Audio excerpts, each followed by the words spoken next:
Friends, today's video is going to be a little bit of a real talk video, taking on a topic that I've put off talking about for some time, but I want to ask ourselves, are we safe at Disneyland? And ultimately, I think the answer is yes. I do believe we are still safe here, but I do believe there are some things that we should be concerned about and some things we should try to keep in mind when we're inside of Walt's original Magic Kingdom. And that is, the magic sometimes can seduce us. It can give us a false sense of security. And as we've seen over the last couple of years, there are people that wander into the park either intentionally or just get into a distraught mindset that do things that makes them, to put it politely, not citizens of Disneyland. This is something I've been following. I actually was working on a video to really tackle this and take it on.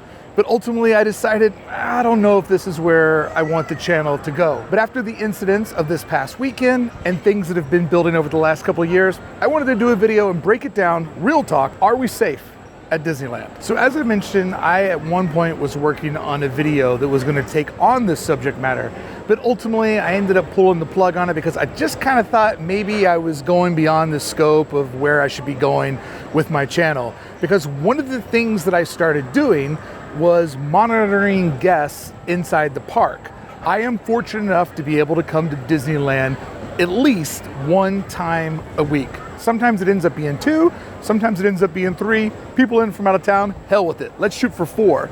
But coming here so often and always having a camera on me, I started to see guests that were doing things that were beyond the scope of normal behavior. And so when I would see this, I would start to film the guests that was breaking the rules. And the best thing about filming somebody is it gives you a timestamp on how long they are breaking the rules.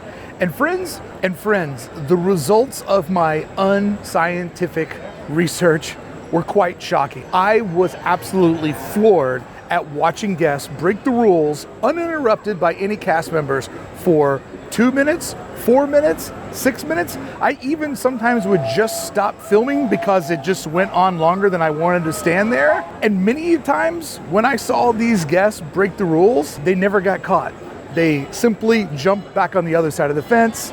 They stopped doing the nefarious activity. They went about their business, never actually quite learning a lesson that that's not how you behave at Disneyland, not feeling any repercussions of having a magic key taken away from them, getting kicked out of the park. And many of these things I captured were absolutely those type of events. I would often stand there, camera in hand, jaw dropping on the floor, being like, I can't believe A, this person's doing this, and B, that they're getting away with it for this long, and C, they never got caught. I, like you, probably assume that Disney has cameras everywhere, and the moment that somebody steps out of line, a guy's gonna come out of the bushes and grab them and make it all go away. I came to Disneyland thinking that we are 100% always monitored, always protected, and always safe. But now I'm starting to debate how true that is, because time and time again, when you see people go beyond the scope of the rules and have no repercussions, you start to wonder, is anybody really watching? Is anybody really monitoring this situation?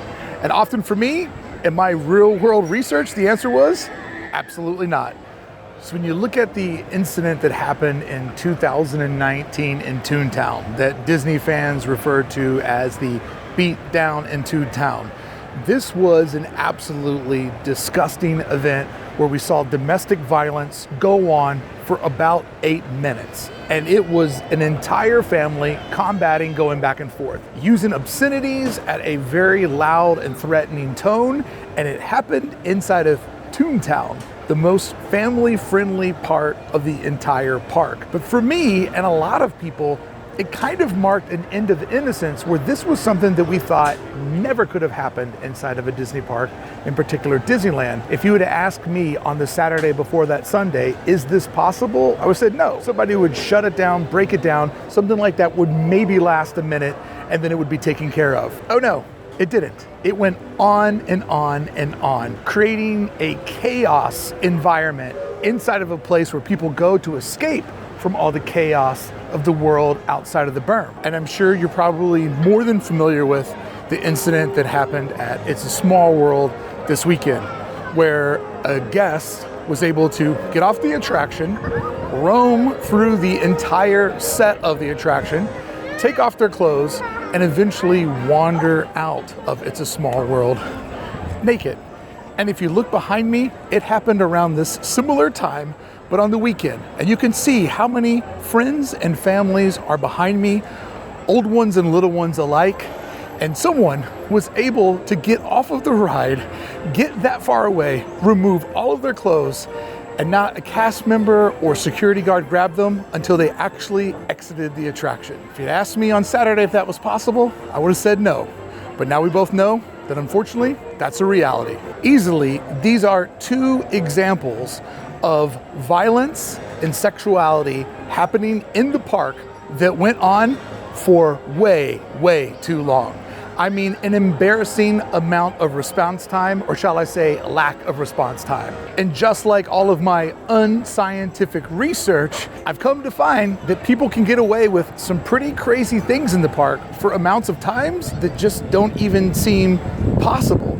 How does Disney let these things happen in pockets of time where if someone really wanted to do something nefarious and hurt others, I think that there's the window and the opportunity for it to happen, and that scares me. And friends, if you just think that I'm a YouTuber or a fan that's overreacting, let me tell you somebody else who agrees with me or shares my stress. Bob Iger, in the opening of his autobiography, where he talks all about his tenure with Disney, says right out of the gate that he feels as if the parks are an easy target for someone that wants to do something with ill intentions.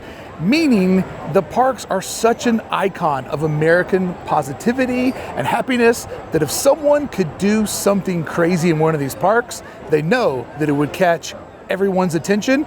And these things do tend to go viral because people are just like, somebody got naked at Small World and walked through the park? Oh my God, how does that happen? I'm paraphrasing Bob in the book, but he does share my stress of knowing that these parks somehow attract the wrong people to want to do the wrong things because they know of the unbelievable attention that it could garner from the community and from the media. And the thing that I have learned time and time again, Disney has a hands-off policy.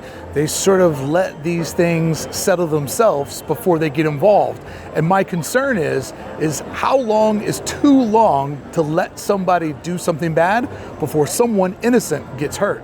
And our first example, we have the family that all came here together and attacked each other, which is horrible. And in our second incident, we had someone that was able to get all the way out of the attraction, nude, and basically committing a crime in front of just as many people as looked over there, which you know it's going to draw attention. You know that's going to spread. It's in our nature that we can't look away. And so these were incidents where nobody got hurt, but with that amount of response time, it's easy to see where someone could, which gets me to the point that cast members don't make enough money to have to deal with this. And I understand why they don't jump in and get involved.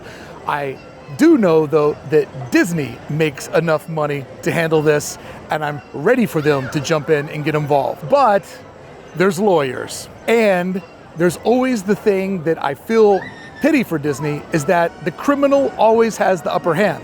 Because the criminal knows exactly what they're doing, and they have the sneak attack on everybody else, and everybody else is looking at the criminal going, what do we do here? Because we weren't prepared for it. But I do think that it is time for Disney to get a more aggressive, hands-on approach when people step out of boundaries and step out of line and not allow these incidents to go as far as they go. But then again, there's another question. Was it always this way? Were people always this poorly behaved? But back then, people didn't have these, so people got away with more. I would say this, over the advent of the last 15 years of everybody having cell phones in their pockets, we've only seen this ramp up and get worse and worse and worse.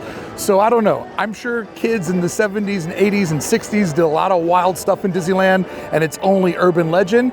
But here lately, we have seen some things that are more than kids just being kids. We've seen criminal activity happen in the parks, violence and sexuality in a place where we go to get away from all the bad things of the world, and you don't expect to see any of that on your magical day at Disneyland. So I guess my advice is have fun when you're at the park. It's still a magical place. I come here all the time, and I absolutely love it and adore it, and it does still create escapism from the outside world. But I do think that you owe it to you and your family, like everywhere else you go in the world these days, to keep one eye open and to watch your back. Because don't expect a magical solution to make horrible problems go away, because there's no proof that that is the policy. Disney, like a lot of entertainment companies, are stuck in a bad position of how to properly handle bad behavior in a way that doesn't infringe on individuals' rights or get them into insane legal problems. Because once again, the criminal always has the upper hand. And have grace for the CMs, the cast members. Most of them, they just don't make enough money to handle these situations. But Disney does, and I hope that they're trying to find a way to react to these trends in society's behavior to make the parks a safer place. Have fun, enjoy yourself, watch your back, and keep in mind, when the beat down in Toontown happened that lasted forever, ultimately it was a Disney park guest that brought it till it's in, and not Disney. Which kind of proves my theory is that you got to keep one eye open and you got to be willing to take care of yourself. Sad, but that's the only evidence that we have.